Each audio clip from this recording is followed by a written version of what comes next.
Hello and welcome to the Connect series. A topic of discussion today: political literacy in school education. Politics, it is everywhere, from the air we breathe to the water we drink. Politics has an important role to play. Yet, we see mostly political knowledge to remain stunted amongst the youth. An educated population is more likely to produce an informed electorate, so as we believe. So, isn't a lively discussion on topical issues a critical, important feature in the preparation for engaged citizenship in a pluralistic democracy? And shouldn't schools be providing that environment? To discuss this and more, we have with us today Deepto Roy, lawyer, and Proshenjit Banerjee, an architect. Hello, Deepto and Proshenjit. Deepto, we'll start with you. Yeah, hi. Hi, Deepto. Yeah. Do you think the real deterrent lies in the lack of real opportunities for the youth to participate in political processes? I think there are two parts to it. The way I look at it, the first part is that there is a sort of in a sense a lack of recognition of the need of political literacy, particularly at let's say at the fairly younger levels, at school levels or sort of high school level. I think one of the reasons for that is that education has become a fairly constricted set of rules. It's become more about acquiring certain skill sets, and that sort of translates into a uh, from very much school education all the way to technical training and graduate education as well. But from that perspective, I think Indian education has become highly focused on acquiring certain skills, which is, for lack of a better word, employable skills. So effectively things that translate into either a technical skill, for example, some form of understanding of a subject, or it is more from the perspective of being able to translate certain values of business into employment. What I think we lack as an overall education system is that we do not look at it holistically. We do not look at it from the perspective of creating citizens of the country. I think one of the sort of large debates around political education literacy in schools is the fact of what are the kind of citizens you're creating, what is your school system aimed towards doing. And if the understanding is that the schools are sort of the first line of education of democratic values, of creating citizens who are able to participate effectively in the democratic process, then this entire question of political literacy becomes one of importance. Uh, of course, there are sort of significant entry barriers to formal politics, and that's sort of something that has been studied quite a bit. There are situations of political parties operating in very specific ways. There are hierarchies which are created by which is both driven by age and experience, as well as sort of the dynastic situations in a number of political parties. And the third and most important one, which probably makes it very difficult for someone to consider formal politics as sort of as an effective career, is how the electoral system operates in terms of the first past the post system, where you effectively require a fair amount of initial capital to even participate in the system. So I think the answer to your question is that there are probably two aspects of it. The first aspect is that we don't really recognize political literacy as an important value from our education system at a standalone level. And the second, of course, is that there is a perception ordinarily that it's so difficult to translate a political learning into a political career, that it's often looked at as something that is not necessary. Yeah, thanks, Deepto. Taking the cue from there, Proshenjit, can an induction into politics create a more aware generation and facilitate social dialogue, let's say, which in turn could make political parties and organizations discard these phony and bogus manifestos and focus on agendas that promote social development? Hi, good evening. Thank you for having me. Uh, Short answer, yes, definitely. I think at the secondary level, political education is beginning to get incredibly important. I think picking up from what Deepto was also saying is, as a system, our political system is incredibly murky. I mean, we have a lot of entry barriers. We see politics and politicians as kind of greedy, corrupt, disinterested in serious reform. Apart from that, also the way we view politics as not a means of change or not as a means of dialogue is also very deterrent to how the system is propagated within our country. I mean, we are very reactive to the political system, whether it is, certain parties picking up their propaganda and running. But as citizens, if we want to effect any change, we have to be armed with some understanding of politics at a very basic level. And I think that can start from our schooling system, where the only introduction to politics or democratic systems for us would probably be our civic lessons, which are very rudimentary. But to understand politics and political science as kind of two methods that bring about social change and how policies are made which actually affect people, the only reason why perhaps politicians or political parties are able to propagate and get propaganda widely spread is because maybe we as citizens do not understand how politics plays a role in governance. So to get that understanding and to get that backing, some form of introduction at a primary level, I think is going to go a long way. Especially since as a country, as a society, we are so pluralistic. I mean, we have so many complications within our own systems of caste, of religion, of language. Uh, there can never be a very, very simple political solution to kind of treat all of these together, and even more so these complications to be handled at a very from a very basic level. There has to be some introduction at a level where the younger generation is able to make up their mind. You see, also what's happening nowadays is political ideology is being spread through social media. I mean, the younger generation is picking up really snippets of propaganda.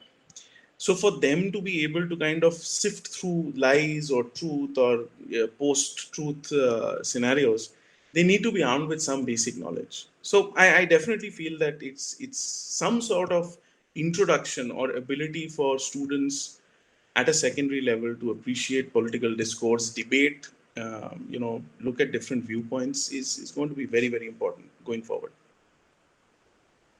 Yes, absolutely. And in school, the closest that the students are introduced to politics is through civics. I mean, that forms a very minuscule part of the syllabus in time value, as well as in the marking system. So there are hardly any incentives to get into the depths to understand what it is. So it's very important, I mean, to a certain extent for participatory democracy, just as you rightly said, which is the both important, and Deepta pointed out as well. So discourse and debate. So the students, I feel that they need to know that they are able to express their views, their opinions in a proper manner, which probably could help to in creating a more open society where they are able to take uh, informed opinions about political ideologies, which we do not see mostly. I mean, they are most the youth today that we mostly come across. They are driven by rhetorics, jingoism, social media, or probably, let's say, it's like a herd behavior. They're taking up issue to discuss just because one of their friends have started a thread or a trend. They feel that, okay, why should I be left out, let me also Yeah. add my views, irrespective, without probably knowing what it is. So exactly as you rightly said, to some extent it should be introduced. And so Prosenjit, do you think a lack of definitive and clear understanding of politics at this school level, there is which creates an alienation from political activism and Yeah, formal politics, participation of the youth? yeah, like you said, I think our introduction to politics has always probably been civics and a basic understanding of how our government and parliament works. But uh, just picking up from what I was saying, politics is twofold. There is governance, and then there is the aspect of actually making policies, which forms a large part of political ideologies, political systems. We have no introduction, we have no reference to any one of them. We are politically active as a nation. I think over the last few years, maybe that's the only good that has come out. I don't know if it is if we are shooting ourselves in the foot, but we seem to be overactive politically currently. That seems to be the longest running soap opera in our country. But I think that the time is absolutely right to probably have this inculcation right now for a lot of reasons that uh, it's on everybody's mind. Our country is strongly vociferous in voices which are different currently. So the time is right for some understanding for future generations. I think more than us, it's the millennials that are growing up, where they will inherit a world which is going to be far more complicated than we have seen over the last few years. Very interesting statistic which said that during the EU referendum, about one third of the millennials had not voted, which means that they said that if the age range of 18 to 24, all of them had voted, for example, to stay, the referendum result would have been completely different. So it's important for that generation to understand that if they are not exercising their right and their voice in a process that is going to affect their livelihood, economic, social, and otherwise, they are missing out. And for that, the understanding and the introduction to politics has to be at the secondary level at school. School is a great sandbox, right? I mean, you have the same hierarchies, you have the same loose configurations that you will see in a nation. You have policymakers, and you have people who get affected by the students. So it's absolutely fantastic to be able to introduce it at a micro level, control it, experiment with it, and then have people gain the ability to question it. I think the most important part of it is to question, is to kind of form your own opinions, and not be, like you said, herd mentality, or not be swayed by information that they are getting bits and parts of. Social media is currently the biggest influencer. I mean, elections are won on social media. They are swung on social media, and I don't think anybody from the current generation has the means to kind of separate through lies, truth, and the actual outcome of their decisions. So I think it's going to be super important for us to kind of inculcate the ability for the younger generation to understand this, because it's going to affect their lives directly, and to be able to question it, to be able to accommodate different ideologies, if you can call them, for lack of a better word, to be able to accommodate, appreciate, and then choose for themselves. A lot of times, people who do make ideological choices don't actually have a choice, they follow. But if they are exposed to different ideologies, or if they are introduced to the greater depth of those ideologies, they'll be able to make an informed choice, which is always going to be rich. Right. I mean, well, I'll tell you, I was just reading this article where they were discussing about civic engagement and civic education amongst the youth, and especially school-going youth, primarily in the higher schools. So what this article is talking about, like, there's no shortage of pundits who decry what is wrong with the youth today, especially when it comes to the subject of political participation and civic engagement. Like, the youths, they do not tend to understand how to vote, what is voting, is uninformed about political issues, does not engage with public life. In short, they're trying to say it's like a disaffected, disengaged, and politically cynical cohort. I mean, that the article, they said that the youth are seen as a symptom and contributor to a decline in democracy. Mm. So that is one thing that has to be taken care of. But then on the other hand, the paper argued that there are others, I mean, other researchers who have found out that the youth engagement hasn't declined. What has happened? It has transformed. So they're trying to say that we have to look beyond those traditional markers of what is political participation and activity. So one has to look beyond that. So which includes just to redefine political participation. Like if you include volunteering in communities, membership in interest groups, and participation in activities, then that could be political participation. Absolutely. Yeah. So, Deepto, what is your view? I mean, let's say, as we are discussing this entire thing about political literacy in school education, do you feel that there should be a dichotomy between studies and politics? This is the other spectrum of the argument. Uh, Between studies and politics, where students should be discouraged from taking political positions, or let's say overt politics harm educational institutes? What would you say to that? I think the response is complicated. I don't think that there is one answer to it. I think that politicization of education is something that is definitely not something you should look at. I mean, education is a way and means of creating, spaces for learning. It should not be allowed to sort of, in a sense, drive propaganda, for example. Having said that, and we have also had instances where, educational institutes became highly politicized. It resulted in, sort of falling standards. It resulted in, classes being boycotted, political parties using youth, youth wings or however they wanted to put it as, as and then holding faculty to ransom. And we have all sort of grown up with a number of instances of that. But should political literacy be equated with politicization? I think there has to be a distinction that has to be made. The literacy part is incredibly important, and just before sort of addressing this in further detail, I think one of the things that Proshen said was important, which is that is there a dichotomy between what we and none of us are certainly millennial in any circumstances, but the way we grew up as political agents, for lack of a better word, and what we are seeing from the new generation.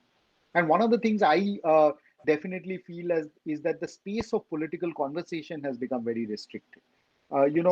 One of the units of political discourse when we grew up was actually the family. You did have, a fair range of political discussions, whether it was an understanding of political ideology, whether it was an understanding of political processes, whether it was a discussion on sort of merits and demerits of political parties. We had a wide range of those discussions within the family.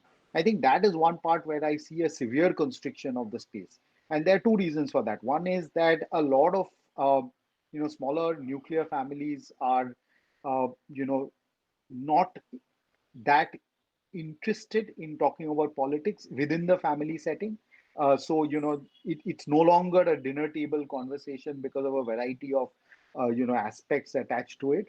The other part of it is that the discourse has become so incredibly bipartisan. It's often becomes difficult to have a social conversation around politics. So, for example, when you invite someone for dinner, you either know that they have the same political views as you, in which case you will discuss politics with them, or you know that they don't, in which case you will discuss anything other than politics, because the discourse is so sharp and so divided that you will inevitably end up in sort of social awkwardness if you initiate conversations which can only go one way. I think what is important to understand is that when you talk about political literacy, it's actually incredibly important for democracy, because the democracy, by its very nature, is a political form that requires citizen participation. It cannot operate without there being enlightened and educated citizenry And the quality of democracy actually goes up and down depending on participation. So the more people stop participating in the democratic process or stop engaging in sort of the understanding of democracy, the more likely you are to move away to other forms of government, other political systems. And it's important to remember that there are certain forms of government which actually don't require citizen participation. If you look at sort of, authoritarian states, they don't really require citizen engagement. They, when you look at, let's say, personality driven government, which is, something where effectively you believe that there is a sort of a Superman figure who can take all the decisions for the country, whose sort of decision can then permeate to the citizenry. You don't really need citizens to come up and participate. The system that requires citizen participation the most is effectively pluralist democracy, because that is where, just to uphold the understanding of democracy, just to ensure that democracy does not translate into some form of tyrannical or sort of absolute majority, brute majority domination. You have to understand principles of democracy over and beyond the fact that decisions have to be taken by majority. uh, and so, just to come back to that perspective of whether educational institutions need to be political, and my personal view is that there is an absolute need for them to be political, for them to have political ideology, for them to create the space for political conversation. And I'm not saying that you need to become, you need to be spaces where you foster, sort of political bipartisanism, or, political propaganda, where you end up with, the kind of student violence, for example, that we were accustomed to in the 70s, 80s, and even early 90s. But at the same time, if you depoliticize education, if you depoliticize institutions, what you will be left with are very mechanical skill set building, sort of institutions, which are not going to, work towards the creation of democratic citizens. And that, to my mind, is the danger of this debate, where you're saying that, okay, look, students should study and they should not get involved in politics, because the political uh, thought process, the political education starts from as young as possible. It's not, there's no age to become politically literate. And you're also, creating citizens who are going to choose to vote at 18. And that's effectively just at the end of your, school and the beginning of college. And unless these people are politically literate, they're not going to be able to make the choices with the same kind of conviction that you need a pluralist democracy needs for from its citizens. Hmm. Yes, exactly. I mean, and Prushan, I mean, as Deepto said while discussing that, addressing that question. So, school, on the other hand, I mean, if you look at it from the other side, that school might become a tool for fanatical propaganda and for dogmatizing among a lot of these. We have a various different school system here. We have the government schools and we have the private schools as well, and where to a certain extent it's difficult to regulate, I mean, or oversee what is being imparted. So what is your take on that? I, I think that is already happening, uh, even as we Yes. speak. I mean, regardless of them being political or apolitical, any ideologue in power is already doing that, and you are seeing that in kind of selective omissions from texts, or rather uh, one-sided view of historical events, or promoting or demoting certain personalities who have had a substantial impact on the history of our country. That's already happening. I Again, it's a very I don't think there is a straight answer that risk is always going to be there. But what I do feel is that I think the school is a much more safer environment to. It's like a sandbox where you already have guardrails about um, just physical boundaries that cannot be breached. So, starting a basic political ideology education, or kind of immersion of people, might be easier at the school level than probably at a higher education level, which does have its kind of perils of politics being used as a tool, like students' unions being used as foot soldiers for violence, for any other propagation of a theory or an ideology. So I don't think there is a straight answer to that. I don't think it's a straight yes or a no or a good or a bad. But again, I think the benefits of starting that discussion of the benefits of introducing the current generation to the fact that politics is actually a tool for social change. It is a tool for people like us, professionals who can contribute to society. I mean, I think uh, a generation or successive generations have been kind of isolated to participate in nation building, if I can put it that strongly. I mean, we've always been kind of in two minds as to should we save ourselves and ensure that our careers and our future is kind of secure versus pursuing uh, or applying our profession towards an agent that can bring about social change. I don't think that has happened very well. And if there is anything that can propel people to understand that the two are not different. I mean, your end goal as a professional, as somebody who is also working to make your own ends meet, can also benefit, a larger goal, or bring about social change. I think it's worth the risk, because I mean it's happening anyway. Our curriculum is political. Curriculum Absolutely. is charged and political. So I would say there is no clean answer and there is no clear answer, but I think we should start that conversation has to start. It's very important. Yes, yes. And while we do agree that schools are by no means the only organization to dispel political awareness, but schools are certainly an important source of the norms and networks that constitute political awareness, helping the students to at least form these uh, important political opinions. And Deepta, would you like to add something to that? You were discussing about political barriers and an entry for the youth to take it up seriously. Whether we do understand there's a lot of distractions amongst the youth by mostly social media, but this could be also a distraction which is good for overall for democracy for everybody, I guess. No, I think, much as we sort of, vilify, in a sense, social media and in particular, the kind of propaganda uses it can be put to.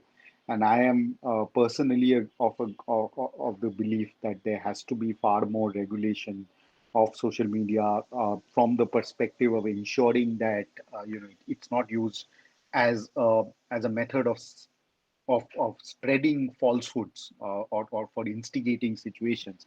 At the same time, I think it's also important to recognize that social media creates spaces for conversation, and it creates situations where you can participate as political agents. And I think that's incredibly important. I think when you talk about sort of the youth being disinterested in politics, I don't think that's a statement which is entirely sort of absolute. It's not an absolute statement at all. I think there is a fair amount of interest. I think there is sort of political participation as well, in the sense of not so much on whether they'll go out and vote, because I think one of the things that we have to consider, and I'll come to that in just a bit, is this disillusion with the voting system. There is a sense of disillusion which is not just with the youth. It permeates across levels of society.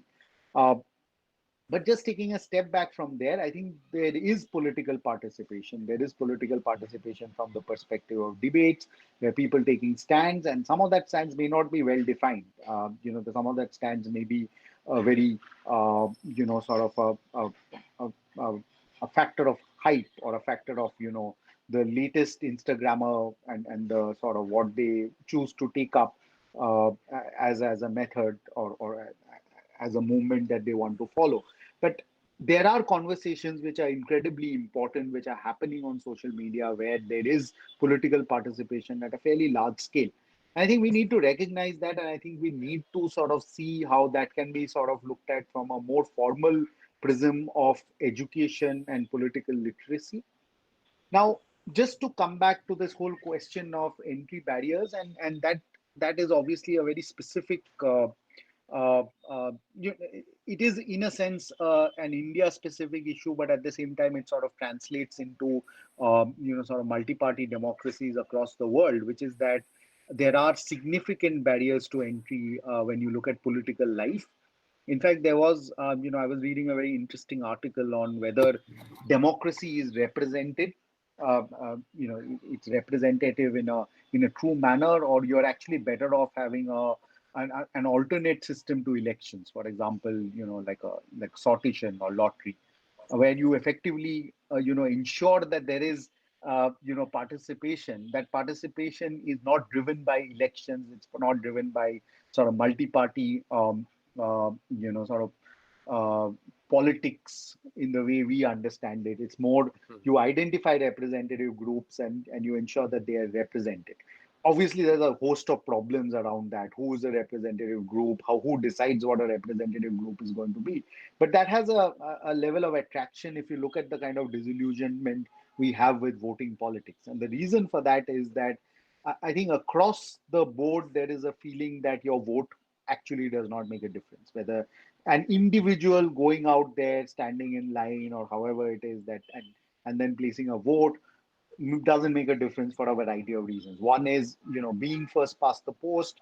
Your expression of a political will or your expression of your political choice by voting actually has fairly limited application. There are situations, and that's happened to me personally, where I don't know who to vote for because there is I know who I don't want to vote for, but I don't know who I want to vote for because the political alternatives are few and far between. And then effectively, if I end up voting for a candidate who I like because of his policies or principles or whatever it is, it looks like a wasted vote because I'm not voting for the candidate most likely to sort of effectively win against the one I don't want to vote for. So these are complicated and issues which sort of drive the disillusionment with our first past the post system. I think there is space for a significant debate on whether this is still the best way in which Indian democracy can be representative. Having said that, I think over the last 5 or 6 years, I think there has been sort of some very interesting situations of youth participation, youth mobilization, using social media to sort of propagate a certain brand of politics, which is in a sense far more how would I put it? It's ideological but not party based. So effectively, you are taking certain stance on the basis of your political thought process, but you're not aligning it to a political party. We saw some very successful sort of individual individual campaigns. And when I say successful, I don't mean that they were electorally successful. Most of them were electorally significant failures, but they did generate interest. They did generate role models who you can think of as alternates to the way the BJP versus Congress politics works, so to speak, right? Because it's when you look at bipartisanism, you tend to forget that there are significant pluralist interests which operate outside the scope of the two big political parties. Right. I mean, to a certain extent, is what you call a political socialization, which is taking place at various levels these days, mostly seen in universities. And Proshan, would you like to add something to what Deepto said? Yeah, I think, like I said, I think we've been actually politically fairly active over the last few months and years. And if there has been any good out of this, it is that people are talking. So there is dialogue, there is debate happening. Not probably the best structured in the best possible manner, and able to get the best outcome of it. But I think as a country, we've been more talkative than we've been for the last 20 years currently. And I think that's a good thing. As long as we can get on a platform and debate, whether it's a social media platform or out on the streets, I think the future is bright.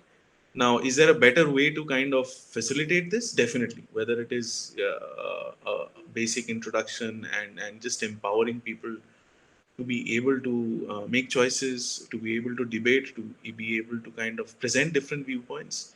Anything towards that, for me, I think is going to be a win.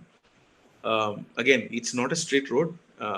As a nation, we have enormous complexities socially, politically, and it's not going to be an easy mess to untangle. But we have to start the dialogue, and I think it's already started. There are lots of there is lot of dialogue happening, and I think it'll only get better. That's the Yes, hope. yes. Sorry, you can continue. Yeah, that's it. I mean, I think that as long as we can essentially, Yes, the important thing is to start the conversation, and if we can start the conversation at the school level, that would make a big impact among the parents as well. I mean, who are not conscious that we should be discussing, as you guys both pointed out, that we don't discuss this with our families. So once it's introduced made a part of a school education, a school curriculum, the parents also get conscious. They also want to then impart their views, their ideas, and at least the dialogue starts, the conversation starts. Maybe we don't know to what extent it will be good or bad, but there is a beginning, which we can hope to be in the right direction.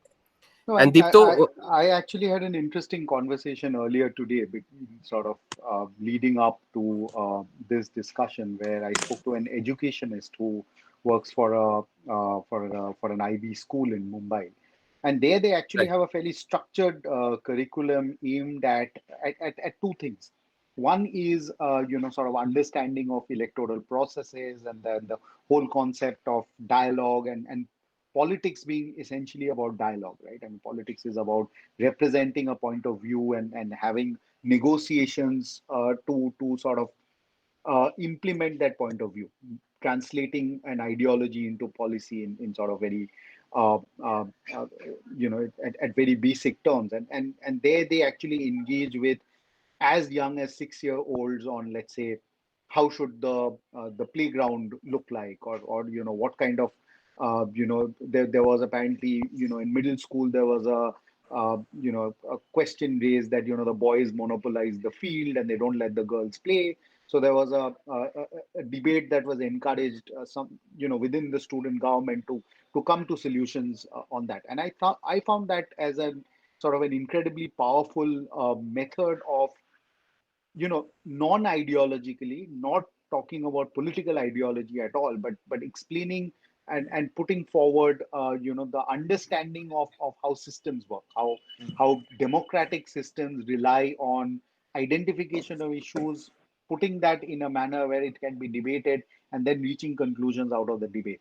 The other perspective of that is obviously the more sort of the ideological perspective, which is an understanding of identity. And all politics is, if you boil it down, it's identity, right? Whether it's gender, whether it's caste, whether it's right, religion. religion, whether it's color, it's all ends up being questions of identity. And if you have a curriculum that effectively, and if you think back to it, while we only did civics in sort of in a rudimentary way, we also understood identity at a very egalitarian level, because when we discussed identity, at least well, from what I remember in school, we didn't really think about these divisions. When we read history, it was far more, for lack of obviously it wasn't nuanced. You don't teach a historical nuance to people in class 7 and 8, but it was fairly egalitarian in its approach. But I think the identity has become something which has become sort of a significant touch point of debate, and a lot of politics that is particularly there, and it's always been there in India, has been driven by identity, whether you look at it as caste, or whether you look at it as religion, or whether even class in certain ways. So I think an identification of how identity works, and understanding that identity is important historically but not important socially. These are sort of things you can actually and practically do in schools. Obviously, this is in a sense an elite experiment, right? I mean, how many people actually have access to this kind of education? Yeah. And you can't sort of take this system and put it in a in the whole government school system. But these are experiments that are there, and they're very much there in practical situations today. And I think that's encouraging. Like Roshan was saying, you create the space for dialogue, you educate people to be good democratic citizens, to engage in debate, to not consider democracy as something where which is either about the majority getting their way all the time, or which is about addressing grievances through electoral systems. Correct. And then you let people form ideological views, and as long as that space is a free space, as long as that space is not coercive in any manner, in any manner, you would have enlightened citizenship, and you will have people talking about the different spectrum of politics, and that is what you can hope for. Yes, exactly. I mean, one would be able to understand and question the policies to what they should be able to understand, that what is the policy talking about, what is the agenda, what is uh, the manifesto of these political parties that they are trying to win elections on. So that voice is very important, and the faster it is imbibed in these young minds, the better it is for democracy and a country as well. So with that, we come to an end to today's discussion. We do know there are a lot of unanswered questions and topics that need discussion on a more greater level. And having said that, we are happy to be able to start a conversation around this, and hope to take it forward. Thank you, Deepto and Prashanjit, for your time and valuable inputs. And for me, it has been great catching up with you guys after a long time. And thanks a lot once again. Thank you, so much. Orko. Thank you. Thank you.